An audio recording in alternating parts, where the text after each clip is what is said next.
Salut à tous, bonjour, bonsoir, ravi de vous retrouver pour les ADD aléas du direct. Non, on n'est pas dans nos locaux habituels, vous voyez derrière moi, c'est le Gardon, nous sommes ici les pieds dans le sable sous 29 degrés pour les aléas du direct spécial. Alès, au cœur des Cévennes, Alès plage pendant 2 jours pour vous parler de toutes les festivités et puis notamment évidemment de l'un des points forts de la ville, de la capitale des Cévennes, c'est Alès plage qui a déjà commencé depuis le 21 juin, jour de la fête de la musique avec tous nos invités qui sont sur le plateau. Monsieur le maire, bonsoir. Bonsoir. Merci d'avoir accepté notre invitation, Max Roustan, maire d'Alès et président d'Alès Agglomération. Sous le soleil. Ah ben écoutez, soleil, un peu d'air, un peu de vent de Nîmes qui nous revient.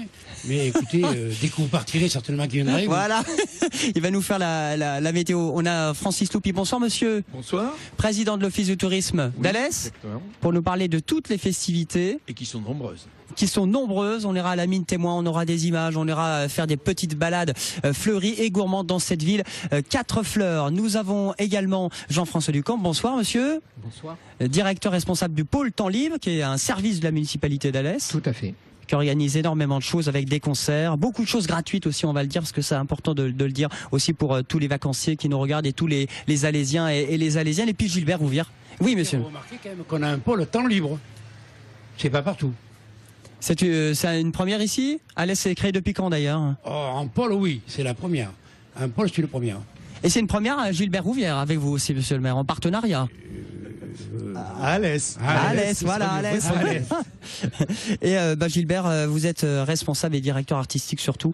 Vous occupez de la nuit des Camisards qui va commencer début mi-juillet, pour plusieurs soirs, sauf le dimanche, ici, pas très loin. En plein air. Juste à côté, enfin, au pied du Mont Ricato, du 15 juillet au 16 août. Non, du 16 juillet au 15 août, tous les soirs, sauf le dimanche. Et tous les jours, eh bien c'est Alès plage, ça a déjà commencé depuis le 21 juin, l'ouverture officielle, jour de la fête de la musique. Mais la vraie ouverture, c'est le premier pour la baignade, c'est ça? Bah écoutez, pour la vraie baignade, la plage sera ouverte officiellement le premier, avec non pas des maîtres nageurs, mais des surveillants de baignade. Et c'est la seule, pour bien le préciser, dans le Gard, la seule baignade autorisée. Alors expliquez-nous d'où est venue cette idée d'Alès plage. C'est quoi, la 3e, 4e édition? Oui, mais je crois que ça remonte quand même à très longtemps. Il y a une quinzaine d'années, quand on est arrivé en mairie, on avait un Gardon, évidemment, qui était l'héritier des houillères et des entreprises polluantes du secteur. Donc, on côtoie les Alésiens. Et les Alésiens, c'est vrai qu'à une époque, les lingères venaient laver dans le Gardon leur linge. Et l'idée est venue de dire il faut réhabiliter ce Gardon. Donc, on a mis 10 ans, plus de 10 ans pour le réhabiliter. Et profiter aujourd'hui, évidemment, qu'il est relativement en état sanitaire, puisqu'il est analysé 2 fois par jour par les services pour la qualité de l'eau. Donc, on s'est dit pourquoi pas une baignade en centre-ville d'Alès. Ça permet, avec la 4e fleur d'ailleurs, de donner à cette ville un air de vacances. Je crois que pendant juillet-août, tout le monde ne part pas en vacances. Et là, on a un point, un ancrage, un cœur de ville qui permet de venir regarder sur un fauteuil, de se détendre et de rentrer chez soi tranquille et en évitant les contrôles de gendarmerie le soir. Ah, c'est pas mal ça, à pied, pas loin de la maison. Les pieds dans le sable, c'est 800 mètres carrés de sable d'Alès plage, oui, c'est ça? Oui, tout à fait. Donc, c'est vrai qu'on peut boire un verre de rosé frais et rentrer tranquille chez soi sans souffler dans le ballon ou sans souffle à pied, c'est moins grave.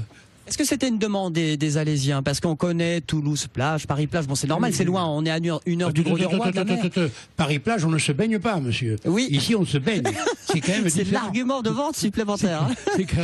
C'est quand même différent. Non, je crois qu'effectivement, ça correspond aux besoins. Dans l'enquête téléphonique que l'on fait aux Alésiens, c'est vrai que les Alésiens sont amoureux de la rivière, dans la mesure où elle est en état de se promener. Vous remarquez l'entretien des berges qui est magnifique. On a des chemins de parcours santé qui sont créés où on peut se promener en cœur de ville, tranquille, sans les voitures à côté, avec des obstacles, avec tout un aménagement qui s'enlève l'hiver, évidemment, en cas de crue, et qui reviennent l'été, comme à l'Esplage. Jusqu'au 30 août. Vous êtes baigné, vous avez déjà goûté à l'eau. Jean-François, vous attendez... Bien sûr, on est les premiers à tester l'eau du Gardon. Avant l'ouverture officielle. Oui. Et vous voyez, on est totalement indemne, donc tout va bien. Bon, la température, Jean-François, du Gardon 19 degrés. Voilà, c'était la météo. C'est pas mal, 19 degrés. On pensait que c'était plus frais, plus froid. C'est un petit peu frisqué, mais ça va s'améliorer, bien sûr. Max Roustan, vous profitez d'Alès plage tout l'été parce que vous l'inaugurez, vous lancez, mais est-ce que vous vivez cet événement, votre événement? Et étant entendu que je pars pas d'Alès pendant les 2 mois des congés, puisque nos fonctionnaires sont en congé, donc il faut assurer le relais. Il faut assurer le relais. On est là aussi pour plaisanter un peu, monsieur. Ça va, Jean-François? Ça a l'air tendu sur ce plateau. C'est très tendu. On est souvent ensemble d'ailleurs tout l'été pour participer à ces festivités tous les soirs. Et c'est vrai qu'effectivement, je m'aperçois qu'à l'Esplage, c'est un lieu où le monde se retrouve et c'est un moment de convivialité qu'on peut passer ensemble. Alors, le principe, le concept, il y a une guinguette ici, la guinguette c'est le principe, les guinguettes, tout simplement, oui. Restaurant, animation, aussi bien pour les grands que pour les petits, comme vous le voyez sur la plage. Du beach volley, du beach soccer, on peut faire plein d'animations. Tout ce qui va.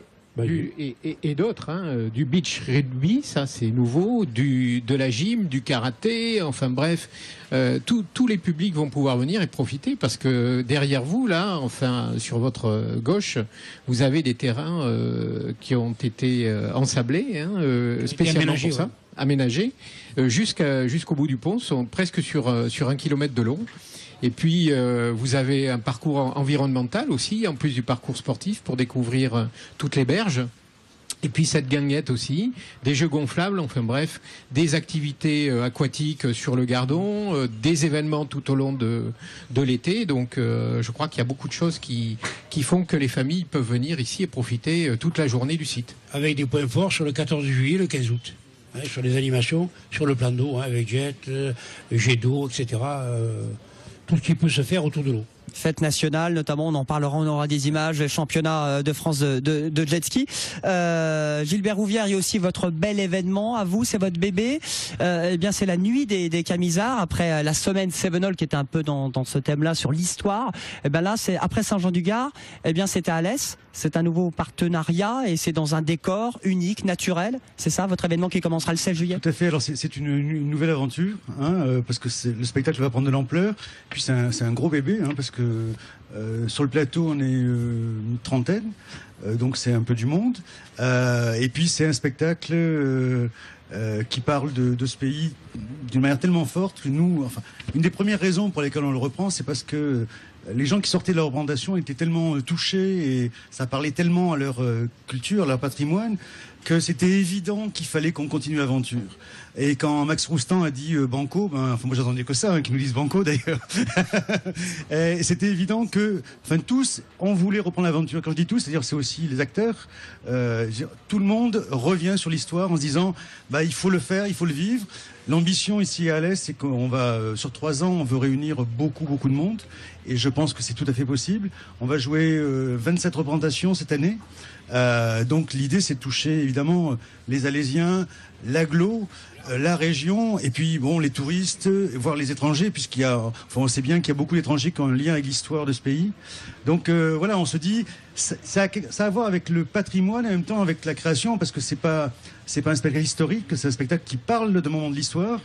Et nous, on a voulu la première chose, la première qualité d'un spectacle pour moi, c'est que les gens soient distraits, c'est-à-dire prennent du plaisir à le voir. Ça, je sais que ça marche. La seconde, c'est qu'aussi il y a de l'humour, et ça aussi je sais que ça marche, parce que Lionel a mis de l'humour dans le texte. Et la troisième, c'est que les gens qui sortent de là, ils ont appris quelque chose sur ce pays, puis aussi un peu sur eux, puisque le thème du spectacle, c'est le déclenchement de la guerre des Camisards. C'est-à-dire que ça parle d'un moment où les gens sont dans une sorte de conflit. Tout d'un coup, d'une famille à une autre, on peut se détester parce qu'on est l'un contre l'autre. Et ça parle de ça intrinsèquement, c'est-à-dire ça parle aujourd'hui des rapports. Il y a des guerres de religion partout aujourd'hui. Ça continue malheureusement. Et le spectacle parle de ça. Et je crois que ce qu'on a réussi avec ce projet, c'est que les gens qui sortent de là ont pris un vrai moment de plaisir, un vrai moment de théâtre, parce qu'il y a une singularité aussi dans le spectacle, puisqu'on n'est pas dans un rapport traditionnel, puisqu'on amène les gens dans la forêt. Face à la mine témoin. Face à la mine témoin, c'est au pied du Mont Ricato. Alors les Alésiens disent aussi le Crassier. Moi, j'ai toujours appris le Crassier. Et on a aménagé un lieu qui est perdu, en fait, qui est loin de la ville, même s'il est à 500 mètres à pied, qui est complètement isolé. Et quand on arrive dans ce lieu, on a l'impression d'être justement dans les Cévennes, dans un endroit d'assemblée secrète. Non, au désert, hein, c'est comme ça que ça s'appelait. Et l'idée, c'est que les gens viennent voir ce spectacle. Alors, il y a tout un processus, puisqu'il faut marcher pour y aller. Alors, on dit à tout le monde, venez avec des baskets, venez avec des coussins, parce que les sièges sont un peu durs. Mais J'ai mon coussin, moi, pour la nuit des Camisards. vous serez admis, donc. Bon, c'est ça, monsieur le maire, c'est tout le monde s'est investi, et même l'association d'Alès, la nuit des Camisards. C'est-à-dire que les habitants sont vraiment investis avec vous, Gilbert, pour créer ce spectacle. L'objectif, donc je ne vais pas dire qu'Alès est une ville de culture et de terroir, donc attachée à leur histoire. Et effectivement, pourquoi ça, quand je suis monté à Saint-Jean-du-Gard voir ce spectacle, c'est vrai que on sort avec beaucoup d'émotions. Donc je ne suis pas un fervent de théâtre, etc. Mais c'est vrai que lorsqu'on vit cette pièce, on est au cœur de la pièce. C'est-à-dire que la différence avec une pièce de théâtre, une pièce de comédie qu'on voit ailleurs, on est au milieu des acteurs. Je ne sais pas si vous avez vu comment est aménagé le système, le plateau. C'est que les gens vivent en même temps que les acteurs l'histoire. Et je crois que ça les touche beaucoup. Et effectivement, on s'aperçoit qu'il y a un engouement pour ça. Et quand on sort de là, on préfère même des débats après la sortie, organiser des débats et des conférences là-dessus. Parce que des gens même qui, de toute façon, catholiques ou protestants, qui aujourd'hui, 200 ans après, n'ont plus l'histoire dans le cœur, se remémorisent de ces choses-là et en parlent. Et en parle, je crois que c'est quand même un grand événement. Ça fait suite ensuite à la fête qu'on a fait, la fête Sévenol, qu'on a mis en place la semaine de Sévenol, qui elle aussi traite à la fois l'histoire, l'humour et la fête. Je crois que c'est aussi l'enjeu. On n'est pas là pour réaliser les guerres de religion à nouveau, hein, d'accord. Voilà. Mais vous savez, Alès, c'est un national, festival du cinéma, c'est une ville de culture, parce que on ne s'en aperçoit pas, on ne le dit pas assez. Alès, quelque part aujourd'hui, avec les deux musées, avec Cratère-Surface, avec la scène nationale, avec les Fous Chantants, avec maintenant la fête des Camisards, etc., on devient une véritable ville qui atteint un niveau de culture qui est jalousé par d'autres. On avait l'Odève, mais je crois que l'Odève, maintenant, c'est fini, quoi. C'est voilà. L'Odève pour les Héroltais et Alès pour les Gardois. Hein, comme ça, tout le monde vient. On va écouter justement l'interview, parce que vous avez bossé avec lui, le président de l'association de la Nuit des Camisards, qui nous parle un petit peu de ce spectacle et de cette relation pour lancer ces festivités le 16 juillet. Écoutez-le. C'est un vrai spectacle. Il y a une mise en scène, ça bouge. Ça. Et puis, il y a un fond culturel très très solide, qui est celui des Camisards, qui est celui de ce mouvement de la liberté qui est né ici et qui a eu après des conséquences absolument énormes.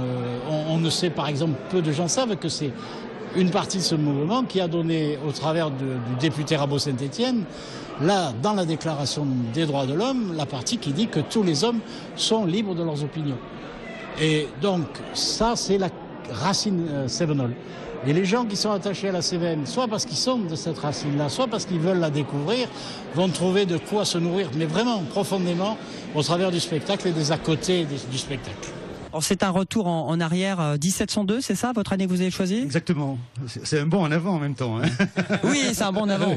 Et d'actualité. Ouais. C'est pas une reconstitution, c'est pas une comédie musicale, hein? Pas du tout. C'est un spectacle de théâtre. C'est pas une reconstitution, pas du tout. Ça parle d'aujourd'hui et en même temps ça traite de cette époque si forte et si importante, comme disait le président justement des Amis des Camisards, si importante pour nous en Cévennes. C'est-à-dire que le leitmotiv de ce spectacle, ce qui vient derrière, c'est une phrase qu'on connaît. Enfin, c'est un mot qu'on connaît tous ici, c'est résister, quoi. Et c'est quelque chose qui est vraiment la marque de ce pays, je crois. Bon, il reste encore de la place chaque soir, sauf le dimanche, à partir du 16 juillet, entre 17 et 20 euros. Non, il reste de la place, bien sûr, bien sûr. Tout le monde, enfin, même la salle est extensible, je crois. Voilà, on est à la forêt, alors vous savez, on peut y aller. Là. Ce qui est la assez... commission de sécurité dira rien. Non, nous sommes... non, ce qui est assez aussi important, c'est qu'il y a tout l'environnement dont parlait le président, c'est qu'il y a, pour accueillir le public, un bar, un restaurant. Il y aura justement, comme le disait monsieur le maire, des conférences. Il y a les plus grands historiens du protestantisme qui viennent, Patrick Cabanel, Joutard, tous ces gens-là vont venir cautionner ce spectacle et en même temps le soutenir. Et puis ils vont aussi donner d'autres manières de se rencontrer autour d'un spectacle. L'idée, c'est que on puisse se rencontrer avec des acteurs, avec des historiens avant et après le spectacle aussi. Alors ça c'est important, ce qu'a dit Gilbert Rouvière, il y a beaucoup d'animations. On est surpris quand on se dit à Alès, il y a énormément de festivités pour une ville de 40 000 habitants. Il y a du gratuit, il y a beaucoup de choses gratuites, payantes, populaires. C'est tout diversifié. Qu'est-ce que vous avez envie de dire sur cet effort culturel? Tout simplement, moi ce qui m'a choqué quand je suis arrivé en 95 à la mairie d'Alès, vous aviez deux terrasses et le café. Il y avait le Cambrinus, et il y avait le Cristal. Regardez aujourd'hui. C'est une ville qui vit. Je crois que les Alésiens ont vécu longtemps sur eux-mêmes, sans s'ouvrir. Et depuis, effectivement, une dizaine d'années, on s'aperçoit qu'effectivement, c'est les premiers spectacles gratuits qu'on a fait. Pourquoi gratuits? Tout simplement parce que lorsqu'on a fait les premiers spectacles, même gratuits, on n'avait pas 500 personnes. Alors qu'aujourd'hui, vous verrez le vendredi soir, vous aurez entre 3 et 5 000 personnes qui sont là. Je crois qu'il y avait un besoin.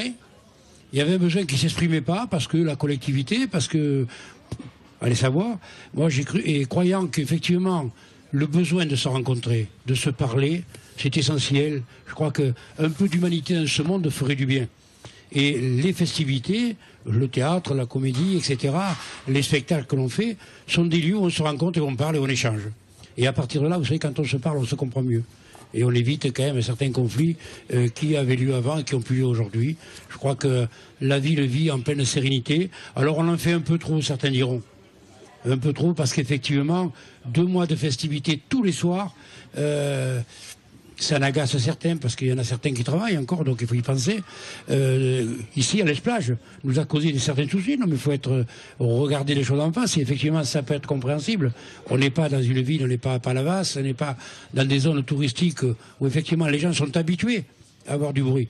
Donc on a pris des décrets, on a pris des technicités qui permettent d'atténuer le bruit, etc. Donc on avance doucement aussi, mais je crois que pour moi c'est essentiel de faire vivre la cité, qu'elle vive. Je crois que c'est quelque chose d'une ville morte, il n'y a rien de plus mortel que ça. Conclusion. Vous restez encore une petite seconde, on lance... Je reste encore une grande seconde. Une grande seconde. Oui, on lance la pub. J'avais des choses à vous dire encore. Et oui, justement, on va parler de ça. De l'audace, il en a, le maire d'Alès. À tout de suite après la courte pause que voici. Retour sur le plateau depuis Alès Plage.